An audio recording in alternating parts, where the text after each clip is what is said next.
ഇന്നത്തെ പരിപാടിയിലൂടെ ഫലവർഗ വിളകളിലെ നടീൽ വസ്തുക്കൾ തിരഞ്ഞെടുക്കുമ്പോൾ ശ്രദ്ധിക്കേണ്ട കാര്യങ്ങളെക്കുറിച്ച് കേരള കാർഷിക സർവകലാശാലയിലെ ജെനറ്റിക്സ് ആൻഡ് പ്ലാന്റ് ബ്രീഡിംഗ് വിഭാഗം retired professor doctor D Wilson പറഞ്ഞു തരുന്ന കാര്യങ്ങൾ നമുക്ക് ശ്രദ്ധിക്കാം. ഡോക്ടർ വിൽസണോട് സംസാരിക്കുന്നത് ഷിബു ജോർജ്. ഡോക്ടർ വിൽസൺ, പരിപാടിയിലേക്ക് സ്വാഗതം. സ്വാഗതം. ഡോക്ടർ വിൽസൺ, നമ്മൾ ഈ ഫലവർഗ വിളകളിൽ നടീൽ വസ്തു തിരഞ്ഞെടുക്കുമ്പോൾ ഏതൊക്കെ കാര്യങ്ങളാണ് ഏറ്റവും അധികം ശ്രദ്ധിക്കേണ്ടത്? നമ്മൾ ഫലവർഗ വിളകളെന്ന് പറയുമ്പോൾ തന്നെ നമ്മൾ ഓർക്കേണ്ട ഒരു കാര്യം എന്ന് പറഞ്ഞു കഴിഞ്ഞാൽ ഇതെല്ലാം ദീർഘകാല വിളകളാണ്. അപ്പോൾ ദീർഘകാല വിളകളെന്ന് പറയുമ്പോൾ നമ്മൾ വളരെ ശ്രദ്ധയോടുകൂടി തന്നെയാണ് അതിൻ്റെ നടീൽ വസ്തുക്കൾ തിരഞ്ഞെടുക്കേണ്ടത്. കാരണം നമുക്ക് കുറച്ച് നാൾ കഴിഞ്ഞ് അത് മോശമാണ് എന്ന് കഴിഞ്ഞ് കഴിഞ്ഞാൽ നമുക്ക് പെട്ടെന്ന് റീപ്ലേസ് ചെയ്യാൻ പറ്റില്ല, മാറ്റാൻ പറ്റില്ല. അതുകൊണ്ട് നടുമ്പോൾ തന്നെ ഏറ്റവും നല്ല ക്വാളിറ്റിയുള്ള നടീൽ വസ്തുക്കൾ തിരഞ്ഞെടുക്കണം. അത് മാത്രമല്ല, നമുക്ക് ഉറപ്പായിട്ട് അത് പൂക്കുകയും കായ്ക്കുകയും ചെയ്യും എന്നുള്ള ഒരു ഉറപ്പും കൂടെ നമുക്ക് ഉണ്ടാവണം. കാരണം പിന്നെ നമുക്കൊന്നും ചെയ്യാൻ പറ്റില്ല. നമുക്ക് വിശ്വാസമുള്ള സ്ഥാപനത്തിൽ നിന്ന് ഇത് വാങ്ങണം. പിന്നെ മാത്രമല്ല, ഈ ഫലവർഗ വിളകളിൽ തന്നെ കുറേ വ്യത്യാസങ്ങളുണ്ട്, എല്ലാം ഒരുപോലെ അല്ല. വേറൊരു പ്രധാന വിഷയം എന്ന് പറഞ്ഞു കഴിഞ്ഞാൽ, എല്ലാ ദീർഘകാല വിളകളും നമ്മൾ നട്ടു കഴിഞ്ഞു കഴിഞ്ഞാൽ ചിലത് പൂക്കും, പക്ഷേ കായ ഉണ്ടാവില്ല. അങ്ങനത്തെ പ്രശ്നങ്ങളുണ്ട്. അപ്പോൾ അത് ഏതൊക്കെയാണ് അങ്ങനെയുള്ള വിളകളെന്ന് നമ്മൾ മനസ്സിലാക്കണം. അപ്പോൾ നല്ലപോലെ പൂ വരാനും കായ് വരാനും വേണ്ടി എന്തോ ചെയ്യണം? നമ്മളത് വസ്തു നല്ലതാവണം, നമ്പർ 1. അതെ, പ്രധാനം എന്ന് പറഞ്ഞു കഴിഞ്ഞാൽ പൂക്കണം, അത് കായ്ക്കുകയും വേണം. ചില സന്ദർഭങ്ങളിൽ ചില വിളകൾ, ഉദാഹരണമായിട്ട് നമ്മളിപ്പോൾ അടുത്ത ഇടയൊക്കെ വളരെ പോപ്പുലർ ആയിക്കൊണ്ടിരിക്കുന്ന റംബ്യൂട്ടാൻ നമ്മൾ നടും, എവിടെന്നെങ്കിലും കിട്ടുന്ന തൈ നടും. അത് വളരെ നന്നായിട്ട് വളർന്നു വരും, നല്ല കായിക വളർച്ചയൊക്കെ ഉണ്ടാവും.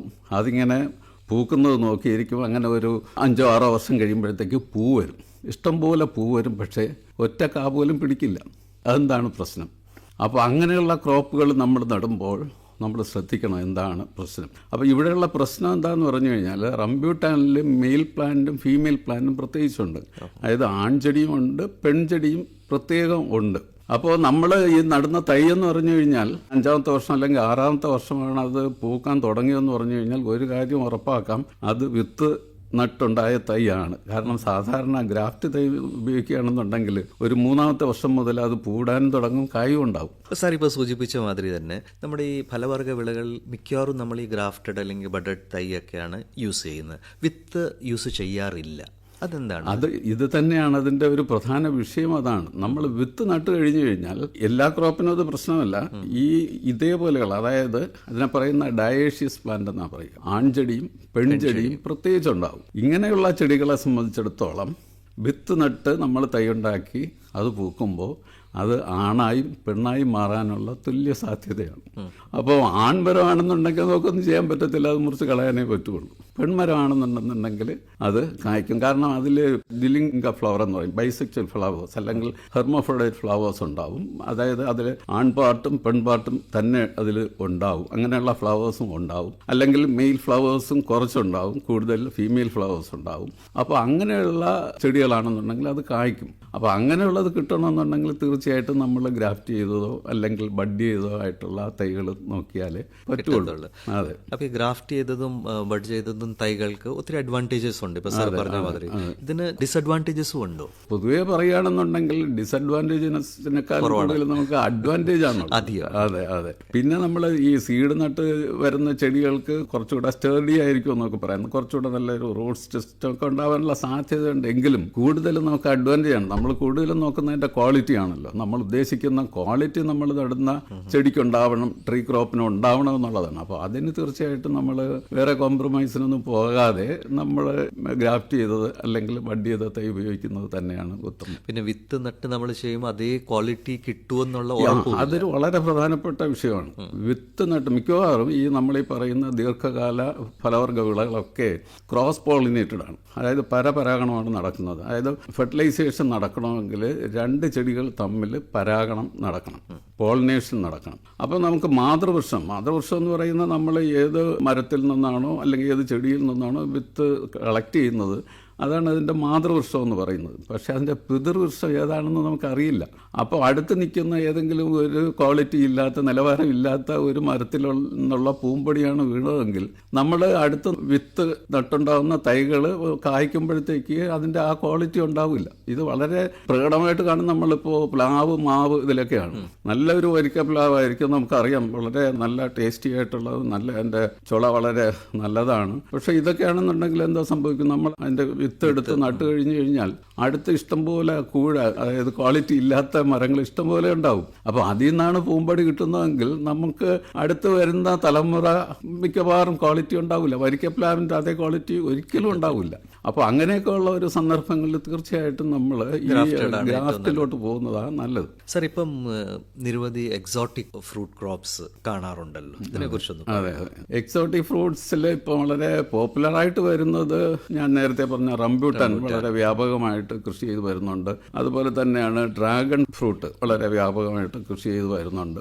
അപ്പോൾ ഇതിലും ഞാൻ നേരത്തെ സൂചിപ്പിച്ചതുപോലെ നമ്മളിപ്പോൾ റംബൂട്ടാൻ നടാൻ ആഗ്രഹിക്കുന്നു എന്നുണ്ടെങ്കിൽ ഒരു വിശ്വാസയോഗ്യമായ ഏതെങ്കിലും നഴ്സറിയിൽ നിന്ന് നല്ല ഇനം, നമുക്ക് വളരെ ധൈര്യമായിട്ട് പറയാൻ പറ്റുന്ന ഒരു ഇനം എന്ന് പറയുന്നത് N18 എന്ന് പറയുന്ന ഒരു ഇനമാണ്. കമേഴ്ഷ്യലായിട്ട് അത് കൾട്ടിവേറ്റ് ചെയ്യുന്നുണ്ട്. അത് കൾട്ടിവേറ്റ് ചെയ്യുന്ന എല്ലാവരും തന്നെ അത് നല്ലതെന്നുള്ള അഭിപ്രായമാണ് പറയുന്നത്. ക്വാളിറ്റി നല്ലതാണ്.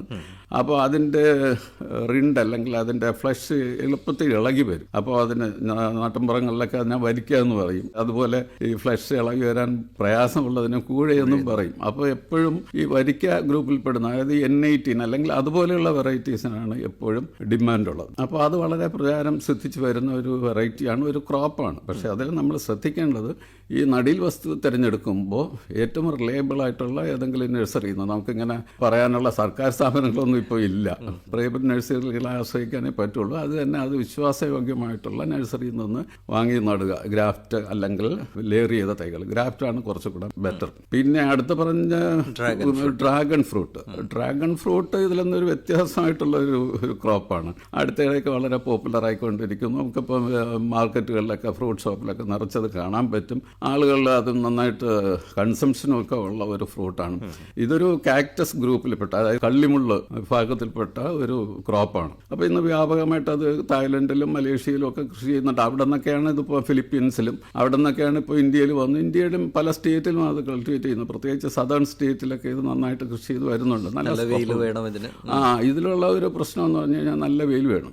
അത് ഞാൻ പറയാൻ വിട്ടുപോയതാണ്. ഇതിന് മാത്രമല്ല, റംബ്യൂട്ടാൻ ആണെങ്കിലും മൊത്തത്തിൽ പറയുകയാണെന്നുണ്ടെങ്കിൽ എല്ലാ ഫ്രൂട്ട് ക്രോപ്സിനും നല്ല സൂര്യപ്രകാശം വേണം. പലപ്പോഴും നമുക്ക് സംഭവിക്കുന്ന ഒരു കാര്യം, നമ്മൾ അവിടെ നിന്ന് ഇവിടെ നിന്നൊക്കെ നല്ല കാശ് കൊടുത്ത് തൈകളൊക്കെ വാങ്ങിച്ചുകൊണ്ട് വയ്ക്കും. പക്ഷേ ഇഷ്ടംപോലെ ഷെയ്ഡായിരിക്കും. നമുക്ക് അതിൽ നിന്നൊന്നും പ്രതീക്ഷിച്ചിട്ട് കാര്യമല്ല. കാരണം മിനിമം ഒരു 6 മുതൽ 8 മണിക്കൂർ വരെ സൺലൈറ്റ് ഈ ക്രോപ്പൊക്കെ ഉണ്ടെങ്കിൽ മാത്രമേ അത് പൂക്കുള്ളൂ, ഫ്ലവർ ചെയ്യുള്ളൂ. അപ്പോൾ അതുകൊണ്ട് പൊതുവേ ഈ പറഞ്ഞ, ഞാൻ നേരത്തെ പറഞ്ഞാൽ, നമ്മൾ ഗ്രാഫ്റ്റ് വെച്ചാലും ഏത് തൈ വെച്ച് കഴിഞ്ഞാലും സൂര്യപ്രകാശം കിട്ടുന്നില്ലെങ്കിൽ നേരെ ഫ്ലവറിങ് ഉണ്ടാവില്ല. ഡ്രാഗൺ ഫ്രൂട്ടും അതുപോലെ തന്നെ സൺലൈറ്റ് ആവശ്യമാണ്.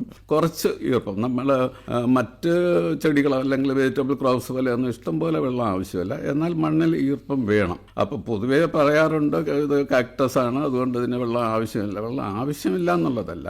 നമ്മളിപ്പോൾ ഒരാഴ്ച അല്ലെങ്കിൽ 2 ആഴ്ച വെള്ളം ഒഴിച്ചില്ലെങ്കിലും അത് ഉണങ്ങിപ്പോകത്തൊന്നുമില്ല. പക്ഷേ അത് നേരെ വളർന്നു വന്ന് കായ്ക്കണമെന്നുണ്ടെന്നുണ്ടെങ്കിൽ ഒരു 2-3 ദിവസത്തിൽ ഒരിക്കലെങ്കിലും ചെറിയ തോതിൽ മണ്ണൊന്ന് നനയത്തക്ക രീതിയിലുള്ള ജലസേചനം നമ്മൾ ചെയ്തു കൊടുക്കണം. പിന്നെ ഈ പറഞ്ഞതുപോലെ സൂര്യപ്രകാശം വളരെ ആവശ്യമാണ്. അവിടെയും ഇതുപോലെ തന്നെ നമ്മൾ നടീൽ വസ്തുക്കൾ തിരഞ്ഞെടുക്കുമ്പം പ്രത്യേകിച്ച് ശ്രദ്ധിക്കേണ്ടതായിട്ടുള്ള കാര്യം ഉണ്ട്. ഇതിൽ നമ്മൾ തണ്ടാണ് നടാനായിട്ട് ഉപയോഗിക്കുന്നത്. ഇതിൻ്റെ ഫ്രൂട്ടിൽ നിറച്ച് കുഞ്ഞു കുഞ്ഞു സീഡുകളുണ്ട്. അതെല്ലാം വിത്തുകളാണ്. നമ്മളൊന്നൊരു പ്രോപ്പറായിട്ടുള്ള ഒരു മീഡിയത്തിൽ ഇതൊന്ന് മുളയ്ക്കാൻ വെക്കുകയാണെങ്കിൽ എല്ലാം വളരെ നന്നായിട്ട് മുളച്ചു വരും. പക്ഷെ ആരും ഈ വിത്തിൻ്റെ പുറകെ പോകാറില്ല. കാര്യം എന്താണെന്ന് പറഞ്ഞു കഴിഞ്ഞാൽ ഒരു 6-7 വർഷം എടുക്കും അത് കായ്ക്കണമെങ്കിൽ. അതാണ് പ്രധാന വിഷയം. വിത്തൊക്കെ നല്ല ജെർമിനേഷൻ ഉള്ളതാണ്. വെജിറ്റേറ്റീവ് പ്രൊപ്പഗേഷൻ ചെയ്താൽ എനിക്ക് തോന്നുന്നു 1.5-2 വർഷം 1.5 വർഷമൊക്കെ ആകുമ്പോഴത്തേക്ക് അവിടെയും നമ്മൾ ശ്രദ്ധിക്കേണ്ടത്, നമ്മൾ 2 രീതിയിൽ അത് നടാം. ഇതിൻ്റെ തണ്ട് മുറിച്ചിട്ട് ഡയറക്റ്റായിട്ട് നടാം, അല്ലെങ്കിൽ നമ്മൾ റൂട്ടിങ്ങിന് വെച്ചിട്ട് ഒരു 2 മാസം വേര് വരാനായിട്ട് വെച്ചിട്ട് വേര് വന്നതിന് ശേഷം നമ്മൾ എടുക്കുന്നത്. അതാണ് കുറച്ചും കൂടെ നല്ലത്. കാരണം അത് എസ്റ്റാബ്ലിഷ് ചെയ്യുമെന്ന് ഉറപ്പാണ്. പിന്നെ കുറച്ചുകൂടെ നല്ല വിഗ്രസ് ആയിട്ട് പെട്ടെന്ന് വളർന്നു വരികയും ചെയ്യും. അങ്ങനെയുള്ളതൊക്കെ 1 വർഷം കഴിയുമ്പോഴത്തേക്ക് പൂവിടാനായിട്ട് തുടങ്ങും. 1 വർഷം മതിയാവും. പിന്നെ അതുപോലെ തന്നെ ഇത് കുറേ കാര്യങ്ങളുണ്ട്. ഈ നടീൽ വസ്തുക്കൾ തിരഞ്ഞെടുക്കുമ്പോൾ ഇതിൻ്റെ നമ്മൾ എടുക്കുന്ന കട്ടിങ് അല്ലെങ്കിൽ ഈ തണ്ടിൻ്റെ നീളം വളരെ ചെറിയ കട്ടിങ് ആണെങ്കിലും അത് മുളയ്ക്കും. നമ്മൾ 10 സെൻറ്റിമീറ്റർ ഉള്ള ഒരു കട്ടിങ് എടുത്ത് മണ്ണിൽ താഴ്ത്തി വെച്ച് കഴിഞ്ഞ് കഴിഞ്ഞാൽ വേര് വരും. പക്ഷേ വിഷയം എന്ന് പറഞ്ഞു കഴിഞ്ഞാൽ അത് ഒത്തിരി സമയമെടുക്കും വളർന്ന്. ഇതിനറിയാമല്ലോ, ഇത് ഡ്രാഗൺ ഫ്രൂട്ട് വളർത്തണമെന്നുണ്ടെങ്കിൽ സപ്പോർട്ട് വേണം. ഒന്നുകിൽ കോൺക്രീറ്റിലുള്ള ഒരു സപ്പോർട്ട്, അല്ലെങ്കിൽ AC പൈപ്പോ ഏതെങ്കിലും തരത്തിലുള്ള ഒരു സപ്പോർട്ട് ഇതിന് നിർബന്ധമാണ്. അത് കഴിഞ്ഞിട്ട് മുകളിൽ കയറി അതിനൊരു റിങ് അല്ലെങ്കിൽ ഒരു ടയർ വെച്ച് കെട്ടണം. ആ ഒരു ലെവലിൽ ഇത് വളർന്നു വന്നു കഴിഞ്ഞാൽ മാത്രമേ പൂവിടാനുള്ള ശിഖരങ്ങൾ വരുള്ളൂ, പൂവിടൽ ആരംഭിക്കുള്ളൂ. അപ്പോൾ ഈ തീരെ ചെറിയ കട്ടിങ് നമ്മൾ നടാനായിട്ട് ഉപയോഗിച്ച് കഴിഞ്ഞ് കഴിഞ്ഞാൽ ഒത്തിരി സമയമെടുക്കും. അപ്പോൾ അതുകൊണ്ട് എൻ്റെ ഒരു അനുഭവത്തിൽ പറയുകയാണെന്നുണ്ടെങ്കിൽ മിനിമം ഒരു 60 സെൻറ്റിമീറ്റർ എങ്കിലും നീളമുള്ള ഒരു നല്ല ഹെൽത്തി ആയിട്ടുള്ള കട്ടിങ്. ഹെൽത്തി എന്ന് പറയുമ്പോൾ ഡ്രാഗൺ ഫ്രൂട്ടിന് ചെറിയ രോഗത്തിൻ്റെ പ്രശ്നങ്ങളൊക്കെ ഉണ്ട്. ഈ സ്റ്റെം റോട്ട് എന്ന് പറഞ്ഞിട്ടുള്ള ഒരു പ്രശ്നമുണ്ട്. പിന്നെ ആന്ത്രോക്കനോസ് എന്ന് പറയുന്ന ഒരു ഡിസീസുണ്ട്. അപ്പോൾ ഇങ്ങനെയൊക്കെ ഉള്ള രോഗത്തിൻ്റെ അടയാളങ്ങളൊന്നും ഇല്ലാത്ത കട്ടിങ്ങുകൾ തന്നെ, ചെടികൾ തന്നെ നമ്മൾ നടാൻ വേണ്ടിയിട്ട് തിരഞ്ഞെടുക്കണം. പിന്നെ അതുപോലെ തന്നെ നടുന്നതിന് മുമ്പ് ഒരു ഫംഗിസൈഡ് ലായനിയിൽ മുക്കിയിട്ട് നടുന്നതും കുറച്ചും കൂടെ പ്രതിരോധം, അതെ, കുറച്ചും കൂടെ നല്ലത്.